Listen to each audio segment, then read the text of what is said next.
सर्वांना क्रांतिकारी जय भीम जय संविधान. मित्रांनो, वैजली परळी बीड जिल्ह्यामध्ये काल एका मुस्लिम युवकाची निर्भरपणे हत्या त्या ठिकाणी महरून खान अतिशय अभ्यासू आणि चळवळीचा ज्ञात असलेला युवकाची अचानक कोणतंही कारण नसताना काही समाजकंटकांनी सोबत येऊन त्या युवकाच्या कर्तव्यपुरुषाची त्या ठिकाणी निर्गुणपणे हत्या करण्यात आलेली. त्याचा निषेधार्थ सर्व आंबेडकरी चळवळी दलित मुस्लिम संघटनांच्या वतीने महाराष्ट्रभर देशभर निवेदनांचा सापळा हा सुरूच आहे. त्याच अनुषंगाने पाचोरा तहसीलदार सन्माननीय विजय बनसोडे साहेब त्यांना आज पाचोरा शहरातील सर्व सामाजिक संघटनेच्या वतीने आज अरमान या फाउंडेशनच्या वतीने या ठिकाणी निवेदन देण्यात आलेलं आहे.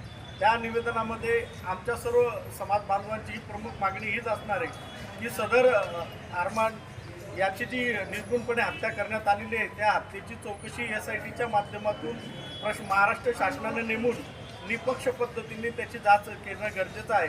आणि एक घरातला कर्ता पुरुष त्या ठिकाणी गमावलेला आहे जाती द्वेषापोटी, म्हणून त्या कर्ता पुरुषाला शासनाने ₹10 लाखापर्यंत मदत करावी व त्याच्या परिवारातल्या कोणत्या तरी एका सदस्याला शासनाने त्यांच्या शासकीय सेवेमध्ये समावेश करून घ्यावा, अशा अनेक मागण्यांसह आज या पाचोरा तहसीलदार साहेबांना आम्ही या ठिकाणी निवेदन दिलं आहे. या निवेदनाची जर प्रशासनाच्या माध्यमातून वेळेत किंवा गंभीरता लक्षात न घेता या आमच्या प्रमुख मागण्या जर येत्या 8 दिवसामध्ये पूर्ण न झाल्या पाचोरा शहरामध्ये सर्व सामाजिक संघटनेच्या वतीने तीव्र असा आक्रोश मोर्चा या ठिकाणी आम्ही भविष्यामध्ये काढू.